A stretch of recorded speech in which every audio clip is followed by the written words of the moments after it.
यहाँ बात करता हूँ एलिजिबिलिटी क्राइटेरिया क्या रहता है। तो एलिजिबिलिटी क्राइटेरिया कोई बहुत खास रूल नहीं होता है। बेसिकली मैं आप लोगों को बता दूँ, सर्टिफिकेट कोर्स के अंदर अगर आप एडमिशन लेना चाहते हो, देखो सबसे पहले आप लोग क्लास 12 पास आउट होने चाहिए। ठीक है, देखो एक चीज़ मैं बता दूँ, आप लोग क्लास 12 पास आउट हो और एटलीस्ट कम से कम 45% आपका होना चाहिए नंबर क्लास 12 में। वैसे मैं बता दूँ ये डिपेंड करता है, यहाँ पे मैंने एक और चीज़ लिखी है, 50 to 55% marks depend on college. Basically क्या होता है, कुछ कॉलेजेस ऐसे हैं जो मैंने ऊपर आपको लिस्ट प्रोवाइड कर रखी है, इनका भी अपना एलिजिबिलिटी क्राइटेरिया आता है। एलिजिबिलिटी में कोई ज़्यादा चेंज नहीं होता, बस वो क्या करते हैं, मार्क्स की रिक्वायरमेंट थोड़ा ज़्यादा कर देते हैं। वो कहते हैं या तो 50% होनी चाहिए क्लास 12 में, या 55% क्लास 12 में होनी चाहिए, तो वो इतना बोलते हैं। लेकिन मैं आप लोगों से कहूँगा आपके कम से कम क्लास 12 में 55% बनाकर चलना। ठीक है, वैसे यहाँ पे 45% जो लिखा हुआ है ये आपकी डिपार्टमेंट ऑफ रोमन स्टडीज़ की वहाँ से वेबसाइट से मैंने ली है। ठीक है, और यहाँ पे admission will be made in order of merit based. ठीक है, degree certificate in each of following. देखो यहाँ पे सबसे पहले मैं आप लोगों को बता दूँ, जो आपका एडमिशन होता है मेरिट बेस पर होता है सर्टिफिकेट कोर्स के अंदर।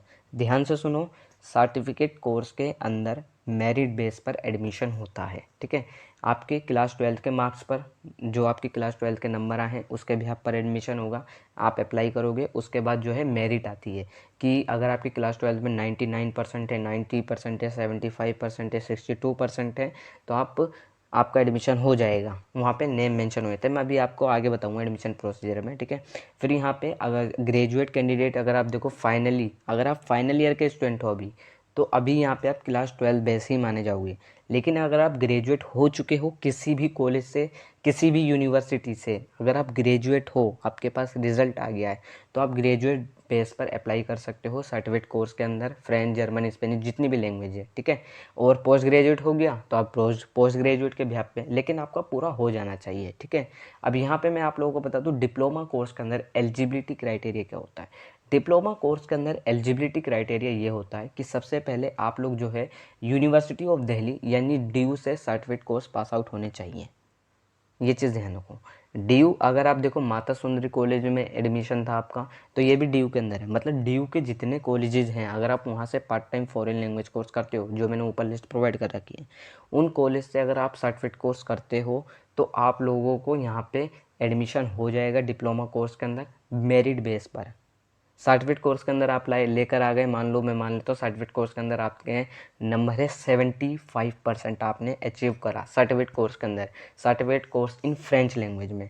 फिर आपको यहाँ पे डिप्लोमा कोर्स के अंदर अप्लाई करना है। आप DU से पास आउट हैं, आपने हंसराज कॉलेज से करा, हंसराज कॉलेज DU का ही है, और वहाँ से पास आउट आप 75% से हुए इन फ्रेंच लैंग्वेज में, तब आपका जो है मेरिट बेस पर एडमिशन हो जाएगा। ठीक है, एक और चीज़ मैं बता दूं, कुछ कॉलेज ऐसे हैं, ये डिपेंड करता है हर कॉलेज का। ठीक है, कुछ कॉलेज ऐसे हैं जो प्योरली एंट्रेंस टेस्ट लेते हैं, लेकिन ज़्यादातर कॉलेज क्या करते हैं, DU के डिप्लोमा कोर्स के अंदर या एडवांस डिप्लोमा कोर्स के अंदर अगर आप DU से पास आउट होते हो तो मेरिट बेस पर आपका एडमिशन हो जाता है। लेकिन जो अदर मतलब क्या नाम है, रिकॉग्नाइज्ड बोर्ड से पास आउट होते हैं, सर्टिफिकेट कोर्स करते हैं, किसी इंस्टीट्यूट से कर रहे हैं, प्राइवेट कॉलेज से कर रहे हैं, तो यहाँ पे अगर आप डिप्लोमा कोर्स के अंदर अप्लाई कर रहे हो तो आपको एंट्रेंस के अंदर बैठना होता है। ठीक है, यहाँ मैंने लिख भी रखा है, admission will be made strictly in order of merit and entrance. तो मेरिट तो देखो DU वाले बच्चों के लिए होती है, बेसिकली ये बेनिफिट होता है अगर आप DU से सर्टिफिकेट कोर्स करते हो। एंट्रेंस जो है बेसिकली उन बच्चों के लिए है जो DU से पास आउट नहीं होते, जो अदर मतलब फॉर एग्जांपल इंस्टीट्यूट से सर्टिफिकेट कोर्स कर आए हैं, उनके लिए एंट्रेंस होता है। वैसे DU वाले बच्चे भी एंट्रेंस के लिए अप्लाई कर सकते हैं, और कुछ कॉलेज जो है बेसिकली एंट्रेंस ही लेते हैं। ठीक है, और candidate who have obtain their certificate in the language from any other institution or 1 year or more before the year of admission shall be required to appear in admission test. देखो मैंने बताया ना, entrance के लिए आपको appear होना पड़ता है अगर आप DU से नहीं करा, अगर आपने सर्टिफिकेट कोर्स। ठीक है, यहाँ पे इन्होंने लिख रखा है।